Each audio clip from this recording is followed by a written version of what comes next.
నమస్తే, welcome to our Telugu.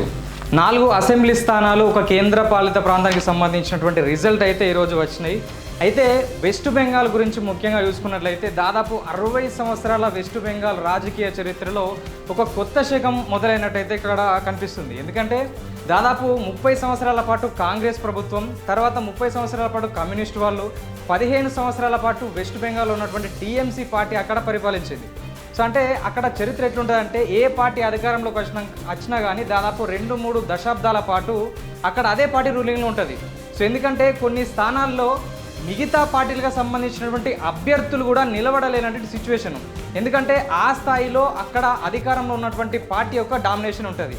So కాకపోతే ఇప్పుడు అంటే దాదాపు టీఎంసీ వర్సెస్ బీజేపీ అనే విధంగా ఎక్కువ మొత్తంలో టఫ్ కాంపిటీషన్ ఇచ్చినప్పటికీ సో ఇప్పటి వరకు ఉన్నటువంటి ఫలితాల ప్రకారం అక్కడ బీజేపీ ముందంజలో ఉన్నట్టయితే తెలిసింది.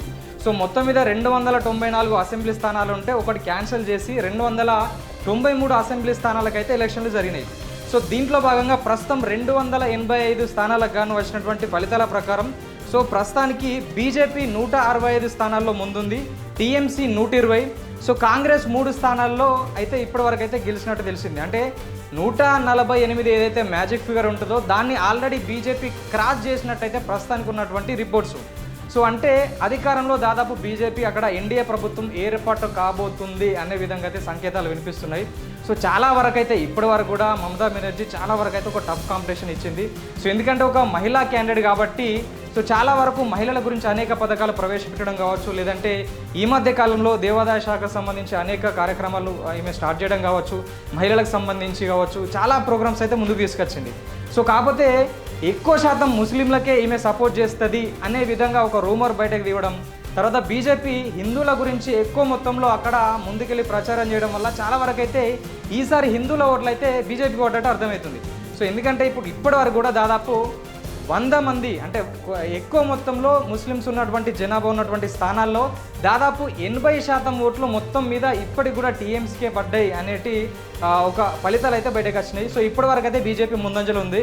సో ఇక్కడ వెస్ట్ బెంగాల్ పరిస్థితి ఒక సైడ్ ఉంటే సో ఇటు తమిళనాడుకి వచ్చినట్లయితే ఖచ్చితంగా అనేక రిపోర్ట్లు దాదాపు ఒక 8 సర్వేలు బయటకైతే దాంట్లో 5 సర్వేలు డిఎంకే అధికారంలోకి రాబోతుంది. తర్వాత 2వ స్థానంలో ఏడీఎంకే ఉంటుంది, 3వ స్థానానికి మాత్రమే టీవీకే పరిమితం అవుతుందని చెప్పి చాలా రిపోర్ట్లు చెప్పినాయి. సో కాకపోతే అవన్నీ తలకిందులయ్యే చేసే విధంగా మొత్తం మీద డిఎంకేను 2వ స్థానం కాదు మొత్తం మీద 3వ స్థానానికి అక్కడ ఉన్నటువంటి ప్రజలు నెట్టినటువంటి సిచ్యువేషన్. సో కాకపోతే ఇప్పుడు పవన్ కళ్యాణ్కు విజయ్కి చాలా వరకు పోలికలు ఉన్నాయి, చాలా వరకు ఇద్దరు ఒకే విధంగా కలిసి పనిచేస్తుర్రు అని చాలామంది మాట్లాడుకున్నటువంటి నేపథ్యంలో సో మరి ఇంత 234 స్థానాలకు గాను దాదాపు 20 స్థానాలన్నా గెలుస్తాడా విజయ్ అనే చాలామంది చర్చించుకున్నారు. కాకపోతే దాదాపు 100కు పైగా స్థానాలు అంటే ఇప్పటి వరకు తమిళనాడు మనం ఒకసారి చూసుకున్నట్లయితే డిఎంకే 52 స్థానాల్లో ముందుంది, తర్వాత ఏడీఎంకే 72 స్థానాలు, టీవీకే 100కు పైగా అంటే 110 స్థానాల్లో గెలుపొందినట్టయితే ఇప్పటి వరకు ఉన్నటువంటి సమాచారం. అంటే మొత్తం మీద 117 స్థానాలు గెలుపొందితే ఎవరైతే గెలిపొందుతారో అక్కడ తమిళనాడులో అధికారంలోకి వచ్చే ఆస్కారం ఉంటుంది. 110 స్థానాల వరకు టీవీకే వచ్చింది కాబట్టి అంటే మొత్తం మీద మొన్న ఇచ్చినటువంటి సర్వే ప్రకారమే సో చాలా వరకు టీవీకే ముందుకెళ్ళే ఆస్కారం ఉందని చెప్పి ఎన్డీఏ కూడా వీళ్ళను దగ్గర పెట్టుకొని సో నీకు ముఖ్యమంత్రి అయినా ఇస్తాం సరే కానీ మాతో కలిసి పనిచేయనే విధంగా అమిత్ షా కూడా మాట్లాడినట్టు తెలిసింది.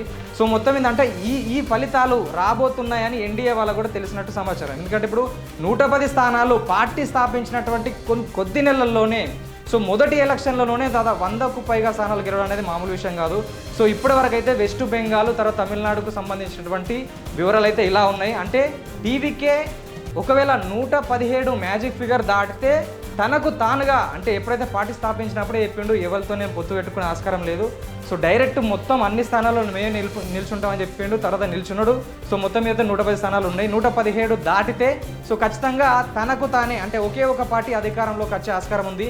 సో లేదంటే ఎంతో కొంత సపోర్ట్ తీసుకోవాల్సి ఉంటుంది. సో మరి డిఎంకే సపోర్ట్ తీసుకుంటాడా లేకపోతే ఎన్డీఏ సపోర్ట్ తీసుకుంటాడా వేచి చూడాల్సిందే. సో ఇప్పటి వరకు ఉన్నటువంటి వివరాలు ఇది. సో మరిన్ని వివరాలతో మరిన్ని అప్డేట్స్తో మీ ముందు ఉంటాం. చూస్తూనే ఉండండి ఆర్ తెలుగు.